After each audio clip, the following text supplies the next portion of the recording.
მოგესალმებით.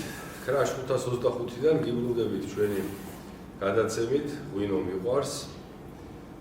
ჩვენ დღეს კიდევ ერთხელ შევეხებით ვინის სერვისების გარშემო აქტივობებს, ჩვენს პარტნიორებს, ასევე შევეცდებით გაგაცნოთ, თუ როგორ კომუნიკაციაში არის თვითონ ჩვენი სტაფი, ჩვენი კომპანია, გარდა იმისა, რომ დამკვეთებთან ამავდროულად ყველა იმ ჩვენ კოლეგასთან ესე ვიტყოდი, ვინც მეღვინეობის დარგში არის ჩართული და დღეს ჩვენ სტუმრად გვყავს ლუკა ბილაშვილი, ჩვენი მეგობარი მეღვინეობაში. ლუკა ჩვენ გავიცანით 2024-ში, ეს იყო ის წელი, როდესაც ერთ-ერთმა ჩვენმა დამკვეთმა გადაწყვიტა მოისურვა მუხის კასრების შეძენა. და ჩვენ უკვე ჩვენმა პარტნიორმა გვირჩია ამ დროს ჩვენ ავისმენთ ლუკას წლებია უკვე შეხება აქვს საფრანგეთთან ჩამოაქვს როგორც ახალი ასე რომ მეორადი მუხის კასრები ზოგადად კომპანია დამხმარებასთან მიმართებაშიც მუშაობს ლაბორატორიულ ანალიტიკურ დანადგარებთან ერთადაც რასაც ორი სიტყვით ლუკაც გვეტყვის და მინდა რომ ჩვენ მაყურებელს კიდე გააცნოს ლუკამ თავის საქმიანობა და ჩვენ ესეთი პატარა ორწლიანი გამოცდილება გვაქვს ლუკასთან და მოხარულები ვართ ლუკა ჩვენთან ხარ.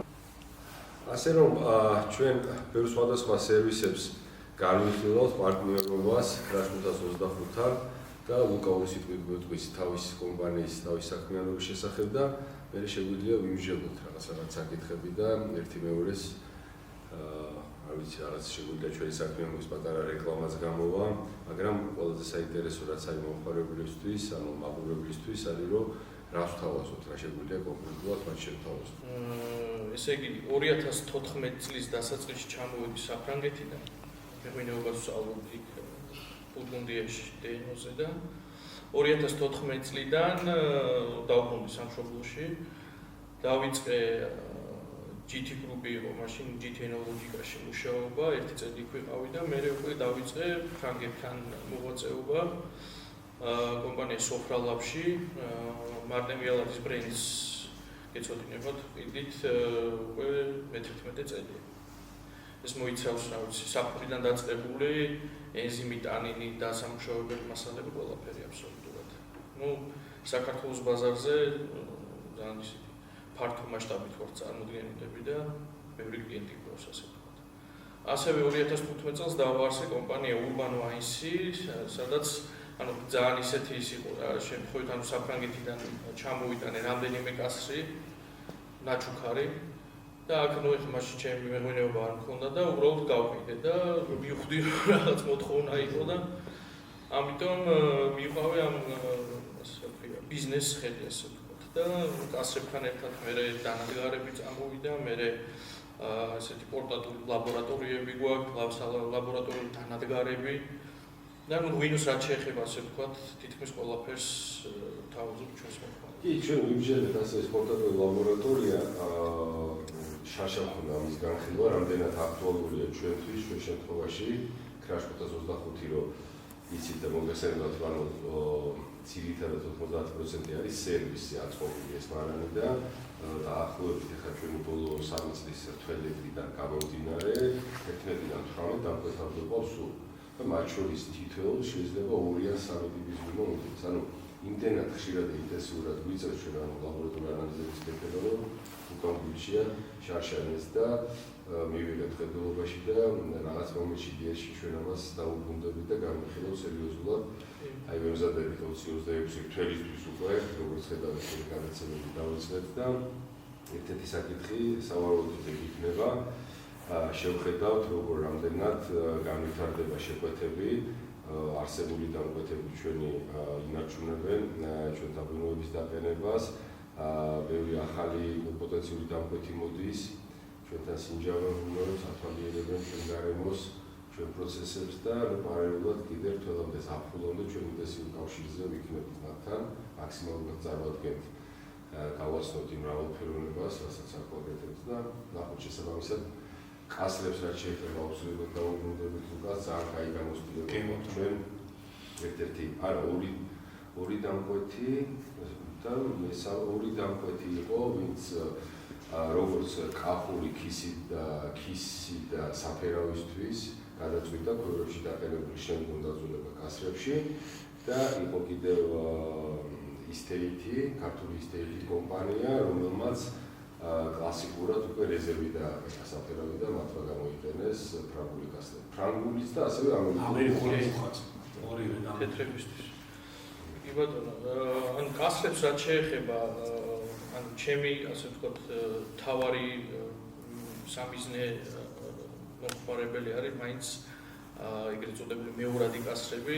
მე ბაზარზე ბევრ შემოაქვს ახალი კასრები, მეურადებით შემოაქვს, მაგრამ ანუ ჩემი განხრა ის არის, რომ მე მუშაობ მომწოდებელთან და არა პირდაპირ ქარხნიდან არ მომაქვს რა, ეს დაცალულ და წარმოიღონ, ესე არის. ბევრ შემოაქვს ასე და იქ ხარისხის ხშირი პრობლემა ქროლავი ბრიტანულიც და ასე შემდეგ და ჩემთანილი კასრები, აი ესეთი გასუფთავებული, ორთქლით დამუშავებული, გოგირდი ჩაგოგირდი, საკმაოდ მაღალი დოზით რო შეინარჩუნოს სისუფთავე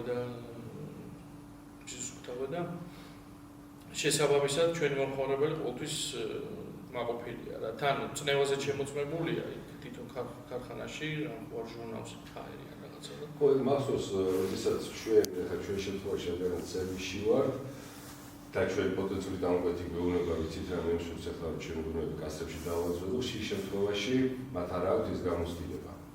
ან საჩევიძინოთ, ან პირველს კითხვას ვავენებ, რომ მოდიქნებ ახალი. ახალის ყიდვა, რა თქმა უნდა, შესაძლებელია, ოღონდ ის გრძელვადიან პერსპექტივაზე უნდა იყოს გათვლილი, ეს ერთი, ეს არ შეიძლება როგორც საკმაოდ დიდი ინვესტიცია. საკმაოდ დიდი ინვესტიცია, 225 ლიტრი მე მგონი 800 ევროს ამის მინიმუმ. ეგ არის ძალიან გაიფასია. 800 ევროს ერთი კასრი ცდება. შემდგომ ეხლა ამას კიდევ ერთი ის მომენტი აქვს, რომ ხშირ შემთხვევაში ახალგაზრდა სტილის მინიმუმიდან არ უნდა მაინდა-მაინც ზოგჯერ 3-4 წელი დააძლევდა. ამ დროს ახალი მუხის კასრი კიდე ისეთ მძაფრ ეფექტებს აძლევს, რომ რამდენიმე თვეში იმან უკვე თავის საქმე შეასრულა, შენ იძულებული ხარ ის მინიმუმი ამოიღო კასრიდან და იმ კასრს, საერთოდ კასრისთვის დამეთანხმები უკარო, ეს ზოგადად ესე ცნობილია, რომ შენახვა ეს ცარიელი კასრის კი შეიძლება რა თქმა უნდა ორთქლით გასტერილება გარეცხვა, შემდგომ გოგირდის ჩაბოლებაც ხდება, მაგრამ სასურველი არის კასრის ყველაზე კარგი შენახვა, რომ სულ ჯანმრთელი უნდა ესხა შიგნით. თავისთავად, მაგრამ ნუ ეგ უკვე ლოჯისტიკის ამბავია, მარტო ის არ არის, რა თქმა უნდა, ეგრე ჯობია, მაგრამ ხშირად ვერ ვახერხებ. რაც შეეხება ანუ თვითონ კასრის ხშირად რეკლამებს უშვებთ ჩემს Facebook-ზე და ხშირად არის ხოლმე კომენტარები ისეთი ადამიანებს, ვინც ვერ ერკვევა რა, ნუ იბრალებენ რომ ერკვევიან, მაგრამ ეს ურბანოვანის სახელი ურბანოვანის ხო? და ხშირად არის ხოლმე რომ ანუ ეგ უკვე აღარ ვარგა, რატო ჩამოგაქ და ასე შემდეგ რა. სინამდვილეში ანუ ბევრი მეღვინე არის, ანუ სერიოზული მეღვინე საქართველოში, ვინც იცის ამ კასრის ფასი, რატომ არის საინტერესო, იმიტომ რომ თვითონ ასე ვთქვათ, მუხა აგრესიული არ არის, ექსტრაქცია არ ხდება ისეთი აგრესიული, როგორც ახალ მუხაში. რა თქმა უნდა, ზოგადად ახალს არაფერი არ ჯობია რა. მაგაზე რეაზრი არ არის. უბრალოდ, როდესაც გინდა შენ ღვინის დავარგება, მიკროოქსიდაცია და განვითარება და რაღაც ხასიათის შეძენა, ამ შემთხვევაში მეურადი, ეგრეთ წოდებული მეურადს რო ამბობთ, ის იმას არნიშნავს, რომ 100 წლის არის, ეს არის სამწლიანი კასრები რა, როდესაც ანუ დაახლოებით 6 წელი მუხის ექსტრაქცია კიდე ხდება რა ღვინოში. და ხშირ შემთხვევაში ეხლა ჩვენი პრაქტიკიდან ჩვენს გამომიყენებია, ჩვენს შეძენილი გვაქვს კასრები და აი 3-4 წლიანი მუხის კასრები, მაგალითად თავგაშავკავით ოქრონა ჩვენ დაძველებული საფერავი, სადღაც 3-4 თვეში დაახლოებით ის საკმარის ეფექტებს იძლევა. ნუ შეიძლება არის შემთხვევა, რომ ამ დროს უფრო სხვათა შორის ჩვენ გამოვიყენეთ ასევე კაცეთელი ბოვნისის ქისი, დავავარგეთ ასევე თეთრების კასრებით სახე გვაქვს, მუცითების სახე და მეურადები ისიც რა, ესე ვთქვათ. ნუ ახალი კასრები ესეთი ტერმინი არსებობს used ხო, მაგრამ ჩვენ არ გვინდა რომ ჩვენი ჯიშური ტონები, არომატები, ღვინის ხასიათი გადაყაროს მაინდა-მაინც მუხა. არის ახლა თუ კონკრეტული შეკვეთა გაქვს, ამერიკის ბაზარზე იყო ხოლმე ხშირად ეს მოთხოვნა, რომ საერთოდ ეს მაღალი მუხა ლოცვას იქ მოხარებელი რო ხდება, რომ ესე ვანილის ტონი მუხა და მასუხარია და მაგრამ ძირითადად ახლა ესეთი კლასიკური და პროფესიონალური ღვინეები და ღვინის ტრადიციული ქვეყნები ცდილობენ რომ არ გადააფაროს ის ჯიშური ტონები და ის ღვინის სტილისტიკა და ხასიათი მუხა. ან არის კიდე შემთხვევა, როდესაც ცოტა უჭირს რაღაცა ღვინოს და მეტი მუხის გასვლით, თქვა გადაფარავენ ხოლმე ამ ტონს ცოტა მასკირებას უკეთებენ. ანუ აქ ბევრნაირი манипуляცია შეიძლება გასაგებია.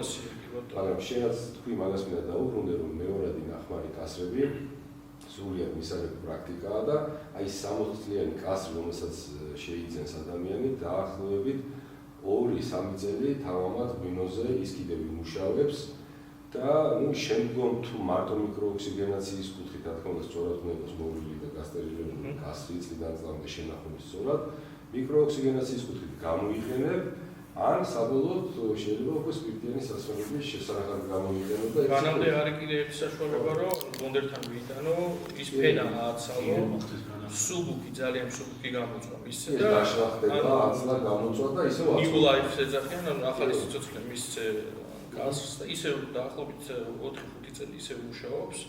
რა თქმა უნდა, ნაკლები ინტენსივობით, იმიტომ რომ ის გამოწვა აღარ აქვს რაც მანამდე იყო, მაგრამ ის კიდე 1-2 წელი მოისახურება. სხვათა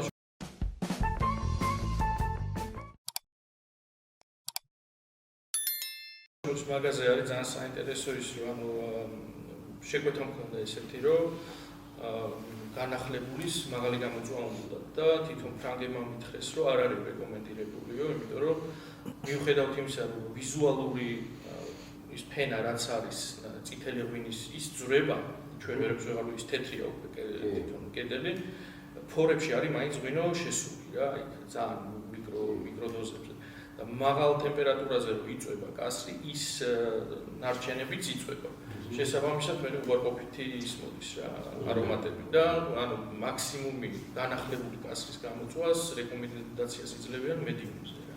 ანუ შაქს კიდო ეძახიან, მაგი ანუ ტყავი ვისი გველის ტყავის რო ეძახიან, სპირტებსაც იყენებენ? არა. ხო, ანუ სპირტებზე გამოიყენება ჩვეულებრივად, უბრალოდ ანუ თვითონ კასრი არ უნდა გამოიწვას ძლიერად. ან მედიუმ მინუს. ხო, ხო, ზემოთ არა. მე მაგალითად ჩემი ღვინო საერთოდ განახლებულში ჩავეცი გამოწვაში და ფანტასტიკური შედეგი მომცა. ისეთი ვანილის ტონები წამოვიღო, ნედლი მუხა რაღაცა. ანუ გამოწვა არ ჩავიტარე. არა, თეთრი ღვინისთვის არ ჩავატარე და ეგეთ შეიძლება გამოწვა შეიძლება. ნუ გამოწვა უფრო დახვეწილ ტონებს იძლევა. კითხვა, ანუ ქართული მრავალფეროვნება ჯიშური და კასრი. ანუ რას ხედავს, სად ხედავ და პოტენციალი. ძალიან კაი კითხვა არის და ძალიან ბევრი შეიძლება ამაზე ვლაპარაკო. ჩემი გამოცდილებით, რა ვიცი, 10 წელი ამ საქმეს ვეწევი.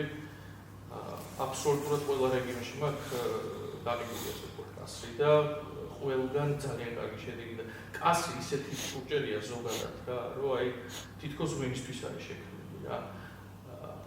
აკეთილშობილებს ყველანაირად, ანუ თეთრი ნებისმიერი ქართული, კახეთი, ქართლი, გურიაშიც კი წაუღია კასრები, ბოლნისი, აჭარა, რა ვიცი, ყველგან ძალიან კარგი შედეგები აქვს რა.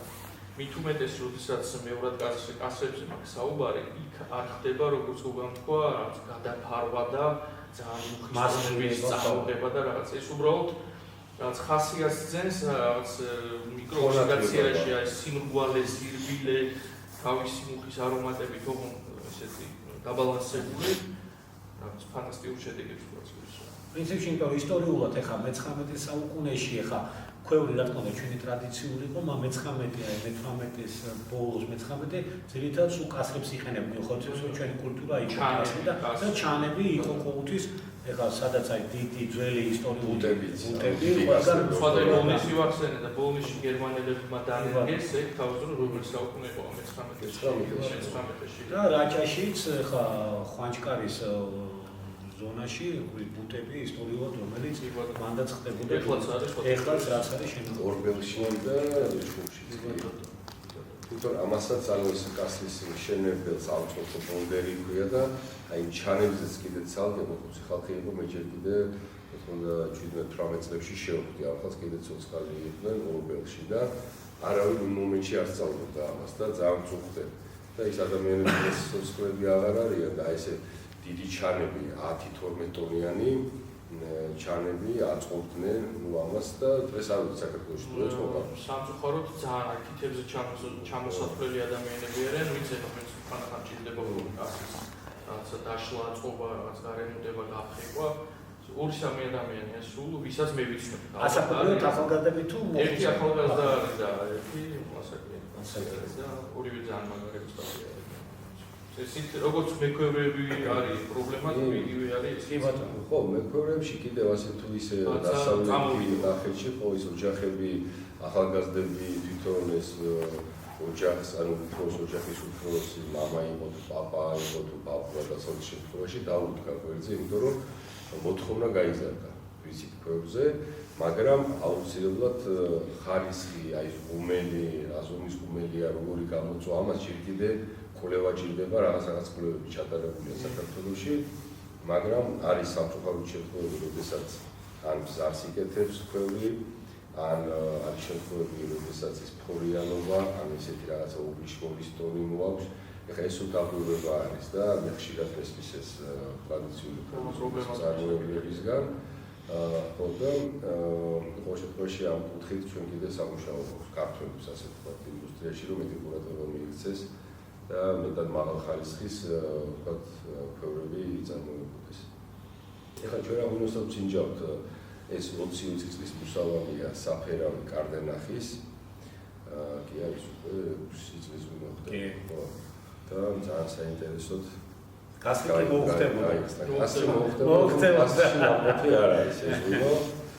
სხვათა შორის ერთი გასწრებზე რო თქვინა დავამთავროთ ამითი, რომ ანუ სოფიოს მასშტაბით რო გადავხედოთ რა ყველა დიდი ღვინი რაც არის რა, ანუ არის გრანგრუები და ყველა დიდი წარმოშობა რაც არის 95% შეიძლება მეტი კიდე ყველა გასში ვარდება რა. მაგი მის მეტყველია რომ უბრალოდ კასრი მარტო ჭურჭელი არ არის რაღაც თავის ბიოქიმიური პროცესები მიმდინარეობს მათ. დამატებით რაღაცებს ძენს ისეც რაც ღვინოს დავარგებაში ეხმარება. რა თქმა უნდა შეიძლება ძალიან ბევრი ქიმიური ნივთიერება რომელიც ღვინოში გადადის და მე დავარგებას ციცოცხლის უნარიანობას უხარისხებს. შესაბამისად ერთი არის კიდე რომ ქვევრისა და კასრის კომბინაცია არის ძალიან აი მაგაზე უნდა მეკითხა და მაინტერესებდა. ხო, ეს უკვე ჩემი აზრით უფრო მარკეტინგული ნაწილია ალბათ. თუ არის რამე შინაარსობრივად ხარ, იმიტომ რომ არგუმენტი სხვადასხვანაირია, შეიძლება ცნობილი არგუმენტი რომ აი ქვევრში უკვე დაყენებული ღვინო მით უმეტეს ეს ქარვისფერს ეხება, რომელიც წითელს ამ ეტაპზე თავი ქარვისფერი ის იმდენად თან ჯიშს გააჩნია, ჭაჭაზე კლერზე დაყენებას, მის ხანძრიობას სტილისტიკურად ისეთ საინტერესო ხასიათს იძენს, მე ხშირად მეღვინეებისგან და ჩემი კოლეგებისგან გამიგონი ის აღარ საჭიროებს კასს, უხის კასს, რაღაცში ჭირდება. მაგრამ არის მეორე შემთხვევა, როდესაც უფრო მეტად კომპლექსური უნდა ადამიანს კიდევ შექმნას ღვინო და აი აქ აი იმ იმპორტიორს კონკრეტულად ან იმ ბაზარს უნდა მოусმინოს.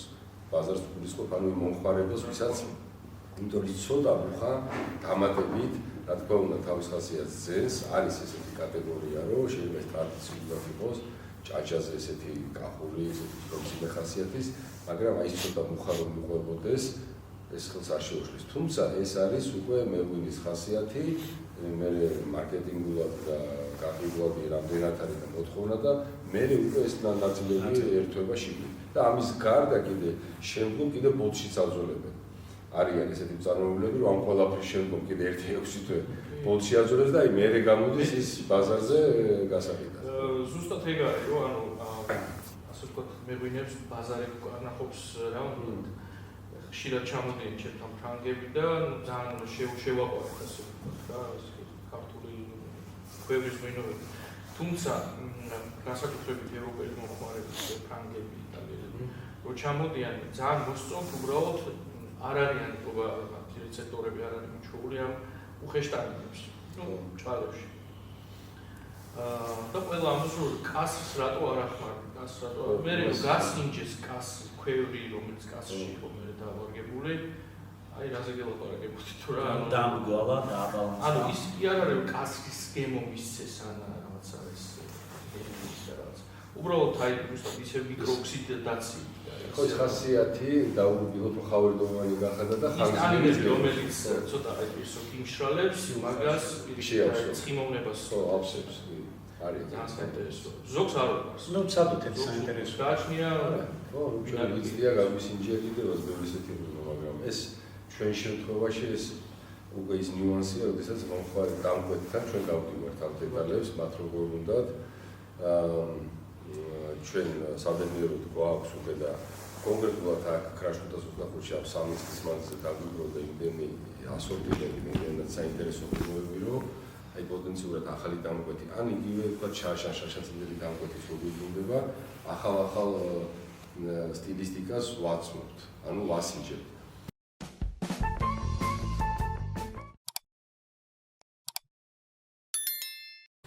პირველ რიგში ეს ისაა, რომ ის პირდაპირ ემოციას იღებს, რომ აი აქ რა შეუძლია დააყენოს. ანუ ჩვენ რა შევძელით, აქ რომ დაგვეყელებინა, რაღაცა შეიძლება ვერ შევძლოთ. შეიძლება რაღაც კონკრეტული ნახევრადკვილი ან კვლივ რაღაც მომენტში ჩვენ ვერ დავაყენოთ. ამ ეტაპზეც ქრიალაღუნებს აქ ჯერ არ ვაყენებთ, თუმცა მომავალში განვიხილავთ რეალის კიდე შემაგრებული ღვინოები. ეს გამომდინარე დამკვეთებისგან, გამომდინარე ჩვენ შესაძლებლობებისგან, მაგრამ აი ეს ძირითადი რაც არის, ძალიან ბევრი საინტერესო ღვინოები შეიქმნა ჩვენთან, შენც კი ხარ მოწმე, თელზეც ჩვენთან მომყოფი ხარ და ზოგადად გვინდა ასევე გაგვიზია, რომ ეს ინფორმაცია შენი გამოცდილება, აი თქვენ კონკრეტულ დამკვეთებთან როგორ მუშაობს ეს პროცესი, როგორ ურთიერთობაში ხარ, თქვენ ასევე როდესაც თქვენ პროდუქტს და ნებიულს ყიდით, მე შემდგომ იმის ესე იგი მithვალყურება, ანუ მხარდაჭერა გაქვთ, დათიხართ ადგილზე მარნებთან, ზოგ აპარატურას ჭირდება კიდე კალიბრაცია დამატებით, კონსულტაციებს აკეთებთ, როგორც ვიცი, დამატებით და ეს ძალიან მნიშვნელოვანია. პირველი ანუ ტრეინინგი რაც ჩამიტარეს, ანუ ჩვენ არ ვართ გამყიდველები რა პროდუქტის, ჩვენ ვართ მეღვინეები, ანუ რომლებიც ეხმარებიან კოლეგა მეღვინეებს რაღაც პრობლემების გადაწყვეტაში რა. და რაღაც აი მაგითი ვარ დღემდე, რომ ანუ როდესაც რაღაცას იყიდი ჩემგან, აუცილებლად მე მოყვები ბოლომდე რა. რომ ანუ ვიცოდე რა შედეგი მიიღე, აუცილებლად ჩამოდივარ სინჯალ ღვინოებს, ძალიან ბევრი სემინარები გვაქვს საფრანგეთში მიყავს ხალხი, მეღვინეები, ქართველები. ადგილზე წელიწადი არ გავარო, როგორც ქალაგარეთ, გუდაური, ბაკურიანი, ბათუმი, შემოგვიდგ გვაქვს. ესე ჯგუფ-ჯგუფად რა. ყველას ერთად ვერ დავადიჟებთ რა თქმა უნდა, მაგრამ ძირითადად ჩვენი მთავარი კლიენტები არიან ისინი და ანუ ინოვაციების წარდგენა, ახალი პროდუქტების დატესტვები, რა ვიცი, ძალიან სოფლიო დონის მეცნიერების სემინარები და ასე შემდეგ რა. აი აქ მინდა ერთი საკითხი ჩვენ წინასწარსაც ვისაუბრეთ, ერთი საცდელი იგივე აპარატის ცდელობა ქონდა, თუ წარმოგვიდგინა, მაგრამ ჩვენთვის ანუ გასათვალისწინებლად ჩვენი სივრცე შეგიძლიათ ყოველთვის კიდევ ერთხელ დავაჯერო გამოიყენოთ ის საექსპერიმენტოდ ჩვენი სადაც წინა გადაცემებში აღნიშნეთ ესეთი მემორანდუმი გვაქვს სკოლა კაპისტონთან და ტექნიკურ უნივერსიტეტთანაც დადებული ყოველწლიურად სტუდენტები მოდიან ჩვენ ლექციებს ვკითხულობთ მაგრამ პრაქტიკულ სამუშაოებსაც ვატარებთ მათ გავდივართ ფაუს დაორგანიზებით იყო მევენახეების 2-3 სემინარი იყო 2-3 სემინარი ექსპერტების ჩამოყვანა ექსპერტის ადგილობრივი დადება ეს პანელი იყო ბატონი ხუანი მევენახეობის კუთხით იყო ამის ვორქშოპებსაც ვატარებთ და კიდევ ერთხელ მინდა რომ შევახსენო რომ ნებისმიერ დროს წინასწარ გამოგებინეთ საფრთხეთ რომ აგითმოთ პროფესიონალური შეხვედრებისთვის არის უბრალოდ ეს სივრცე და სადედუსტაცია ეს არ არის მარტო მხოლოდ ღვინოვის სინჯება, ძალიან საინტერესო საკითხების ზემჟელობა მიმდინარეობს, ყოველ შემთხვევაში დარგში და მიმდინარე საკითხები ზოგადად არის დღეები, როდესაც პოტენციური ვთქვათ იმპორტიორები ან ბლოგერები ან ღვინის მწერლები მოდიან, ჩვენ ვეპატიჟებით ამ შემთხვევაში ჩვენ დამკვეთებსაც ვაგებინებთ მათ ან პირიქით ისინი გვაგებინებენ, ზოგჯერ ღვინის ეროვნული სააგენტო, ზოგჯერ პროფესიონალურ ორგანიზაციებში ჩამოყავთ და ასე რომ ეს კოლაბორაცია და ურთიერთობა გავაკეთებთ და ნებისმიერი ახალი ინოვაციური იდეა რაც გექნებათ, ან რაღაც პროექტის წარდგენა, ეს იქნება კონკრეტულად ლაბორატორიული აპარატურა, თუ გინდათ კასრის სარეცხი იქნება, თუ ორთქლის გენერატორი, რომელიც სტერილიზაციას ყველა ესეთი ნიუანსი შეგვიძლია გავაკეთოთ. სიამოვნებით, ძალიან საინტერესოა და გავითვალისწინებ აუცილებლად. აი რა შეეხება იმ Crash 525-ის სერვისს რა სანამ საქართველოში ჩამოვიდოდი, მუშაობდი ბოჟოლეში. ორი თველი მიღე ვენახშიც ვიყავი, განაშიც ვიყავი და მარანი იყო მხოლოდ სისტემები და პრესი, სხვა არაფერი არ იყო რა. და ყველაფერი დანარჩენი ურეკავდა ჩვენივე პატრონი და მოდიოდა სერვისში. მოდიოდა აუთსორსი. ხო და ეხლა რაც პარალელი გავავლე თქვენთან, უბრალოდ ეხლა თქვენთან მეღვინეები მოდიან რა. თქვენ ისეთი დაწესებულება, რომელიც ნებისმიერ ადამიანს შეგვიძლია მოვიდეს და განსაკუთრებით თბილისელებს, რომელიც ახლოს არიან და ძალიან მაგარი სერვისი არის და მინდა რომ ძალიან ბევრი დიდი წარმატებული ვისურვოთ. დიდი მადლობა გაიხარე. ჩვენ რომ შევაჯამოთ დღევანდელი გადაცემა ორი სიტყვით, ლუკას სამომავლო გეგმები ვკითხოთ. თქვენი კომპანია როგორ ფიქრობს, რას ფიქრობს 2026-ისთვის. საინტერესო უკვე თუ წინასწარ რამე შეკვეთები გაქვთ, თუმცა თქვენ წლის მანძილზე ეს გამომდინარე რთველს არ ელოდებით რეალურად, წლის მანძილზე სხვადასხვა ტიპის შეკვეთა ისედაც სულ წესით შემოგვიწევთ. არის წინასწარი შეკვეთებიც და ნუ თველისთვის უფრო განსაკუთრებით ვემზადებით ხოლმე. ივლისის პირველ რიცხვში გვაქვს ასე ვთქვათ შეკვეთების მიღების დედლაინი, რომ მოესწროს მიერ თულამდე ჩამოტანა ყველაფერს. ხო, აი ეს ძალიან კაი მომენტია ჩვენც მინდა რომ ჩვენ პოტენციურ დამკვეთებს აი ესე გავუჟღეროთ რომ მაქსიმალურად ადრე შევძლოთ დაგეგმარება თველის ხო. თქვენთან როდის ხდება?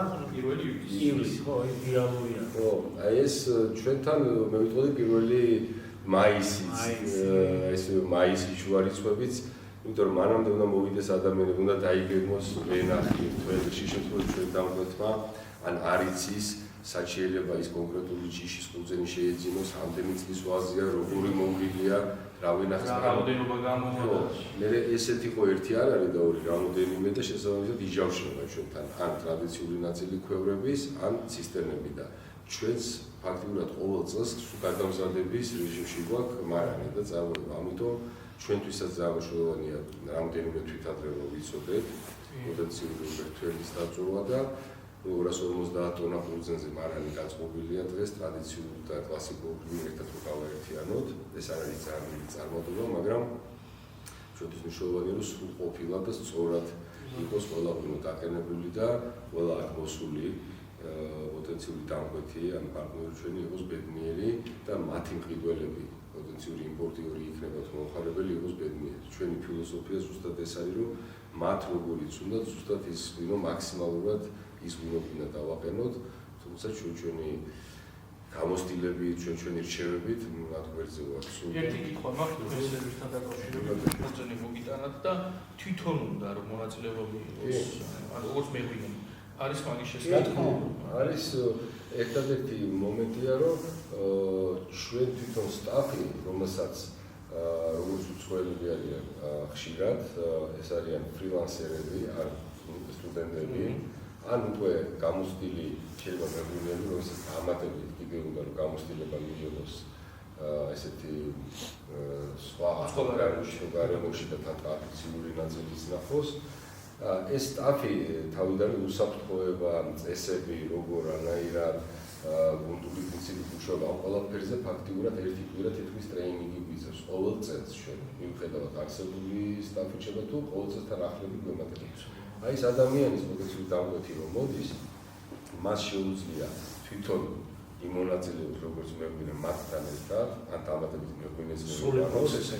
ღია ორგანიზაცია და არა მარტო თავის ღვინის დაყენებაში, არამედ სხვების ღვინოების დაყენებასაც ეცნობა ეს ადამიანი. და ამიტომ არის საინტერესო, თქვა თვითონ შეიძლება აყენებდეს ღვინოებიდან ბოლომწვანეს ჩინოს კლასიკურად, ქვევრში მოდოდეს ღვინოებიდან ხიხვის დაყენება, მაგრამ პარალელურად მანამდე წინა დღეებში, მომდევნო დღეებში ღვინოებიდან თავყვერი როზეა, საფერავი იქნება, ალექსანდრე მუჟლეტური რაჭიდან 4 რეგიონი 15 ჯიში. ჯერჯერობით ესეთი მრავალფეროვნება დაფიქსირდა ჩვენთან, ამასაც ეცნობა. მერე გვაქვს ერთობლივად დეგუსტაციები, ეს კოლეგიალური გასვლა, ინფორმაციის გამოსtildeების გასვლა და მე მგონი სრულყოფილად გავიცი შეკითხვას ხალხს რომ მოხარულები ვართ ხოლმე ჩვენ და ჩვენთვისაც საინტერესოა სიახლეა მათი ჩვენ სულ ვიღებთ ჭავთ კრიტიკას რიაკარის პრინციპი წარმატებები ლუკას კომპანიას ფრენს თანამშრომლებს ლუკაშენს პარტნიორებს ყველა შეპოტენციურ დამკვეთს ჩვენთან ერთად წინსვლები ბევრი წარმატებებს ამინ გაიხრო წარმატებული 2026